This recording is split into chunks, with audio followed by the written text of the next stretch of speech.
विश्व नाटक में सतो प्रधानता और तमो प्रधानता के सिद्धांत का राज। विश्व नाटक के अनादि अविनाशी नियमानुसार जो आत्माएं सतो प्रधान बनती हैं वे ही तमो प्रधान भी बनते हैं और फिर उनको ही सतो प्रधान बनना है। उनकी बुद्धि में ही सतो प्रधान बनने इच्छा या संकल्प जागृत होता है और उस अनुसार पुरुषार्थ करने की हिम्मत और शक्ति भी उसमें ही आती है। देश काल और पाठ के अनुसार हर आत्मा सत्व प्रधान और तमो प्रधान बनती है, क्योंकि परम धाम में आत्मा सत्व प्रधान बनकर ही जा सकती। भले ही सत्व प्रधानता की कलाएं अपनी अपनी होंगी, जिनको यह निश्चय नहीं है कि हमने 84 जन्म लिए हैं, उनकी बुद्धि में ये बातें बैठेंगी नहीं। जो सत्व प्रधान दुनिया में आए थे वे ही अब तमो प्रधान में आए हैं और वे ही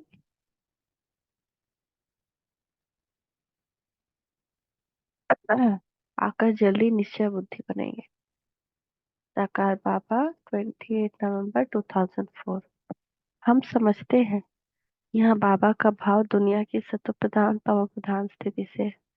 भाव को याद करो तो तुम सत्व प्रधान से तमो प्रधान सत्व प्रधान बन जाएंगे।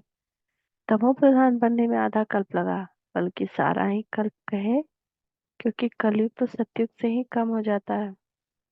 कला तो सतयुग से ही कम हो जाती है। तो बाबा साकार बाबा 25 जुलाई 2005 डिवाइस।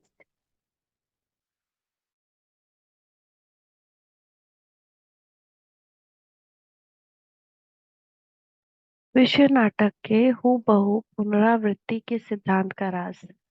ये विश्व नाटक सत्य, न्यायपूर्ण, कल्याणकारी, परम आनंदमय, अविनाशी, अनादि नाटक है, जो हर 5000 वर्ष के बाद हूबहू पुनरावृत्त होता है। जो हुआ वह टल नहीं सकता और जो नहीं हुआ है वह हो नहीं सकता। परंतु सत्यता ये है कि जो हुआ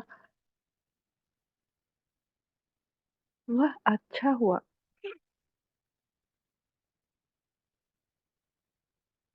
और जो हो रहा है वह अच्छा है और जो होगा वह भी अच्छा होगा। ये विश्व नाटक एक काल चक्र है जिसमें अनेक चक्र हैं जो देश काल और परिस्थिति के अनुसार पुनरावृत्त होते हैं।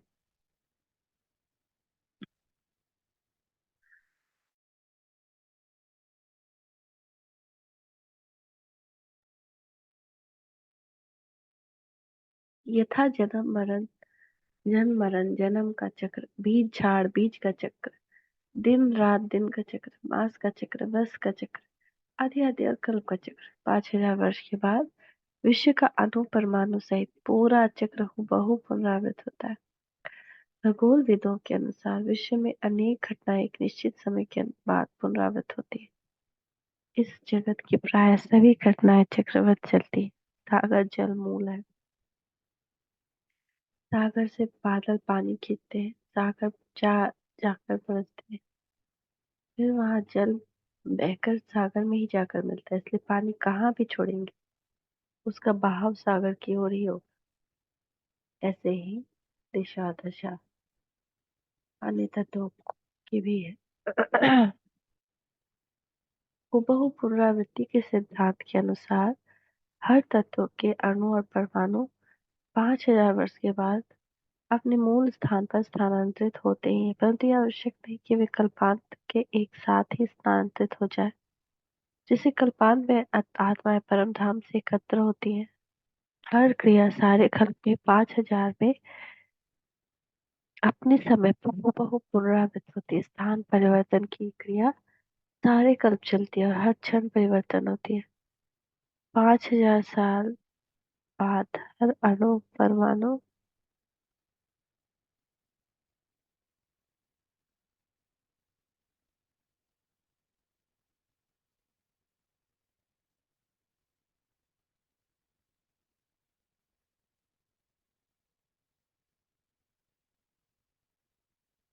अपने पूर्व स्थान पर आता है। यह अटल सत्य है। ये 5000 वर्ष का ड्रामा है जो चलता रहता है। इसकी डिटेल तो बहुत है, परंतु मुख्य मुख्य बातें समझाई जाती है। तुम बच्चों को वंडर लगना चाहिए कि जो फीचर्स, जो act second by second past हुई वो फिर 5000 वर्ष के बाद हूबहू रिपीट होनी है। कितना वंडरफुल ये नाटक है। साकार बाबा, 21/10/2004 रिवाइज्ड। बच्चों की बुद्धि में वंडरफुल बातें। कैसा ये वंडरफुल ड्रामा बना हुआ है। कल्प कल्प हम वही पाठ बजाएंगे। कल्प पहले बजाते रहते थे। बनी बनाई बन रही, अब कुछ बननी नाही, जो अनहोनी होए। यह चक्र फिर रिपीट होगा, जिसमें मूंझने की बात नहीं। साकार बाबा।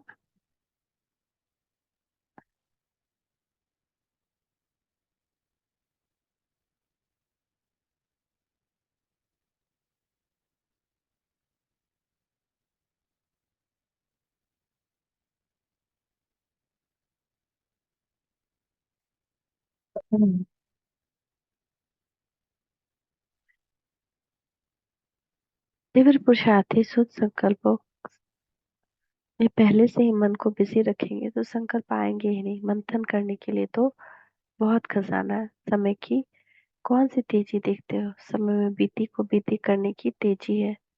वही बात को फिर समय कब रिपीट नहीं करता है। ड्रामा में जो बात बीती, जिस रूप में बीती, वो फिर रिपीट नहीं होगी। फिर 5,000 वर्ष के बाद ही रिपीट होगी।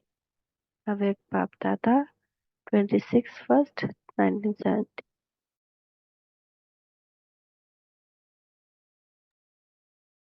यह सब ड्रामानुसार चलता रहता है। भोग आदि यह सब ड्रामा मनोद है।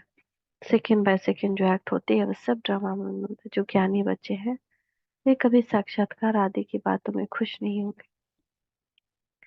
साकार बाबा, 30 मई 2005 रिवाइज्ड। विश्व नाटक, सतत परिवर्तनशीलता और विविधता का राज।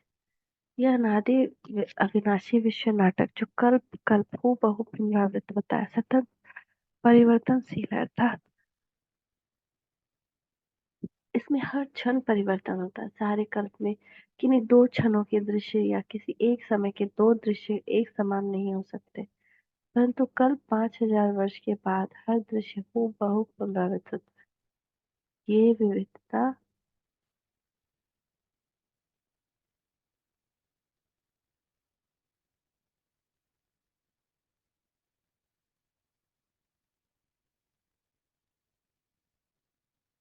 ये विविधता और सतत परिवर्तनशीलता ही इसकी शोभा है।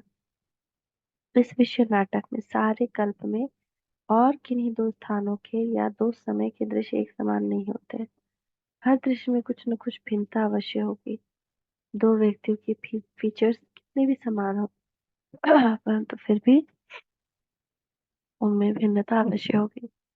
परमात्मा ने अभी इस विश्व नाटक की विविधता का भी ज्ञान दिया है। विविधता के कारण ही ये विश्व नाटक नित्य नया प्रतीत होता है। जो इसकी विविधता को जानता है और इसको नाटक की दृष्टि से देखता और पाठ बजाता है, उसे परम आनंदमय अनुभव होता है। विविधता ही इस नाटक की शोभा है। ये सतत परिवर्तन और भिन्नता ही इसकी विशेषता है, विशेष विशेषता है, और इसमें चार चांद लगा देता है। इनके विषय में विचार करें तो परम आनंद की अनुभूति होती है। शांति, शांति।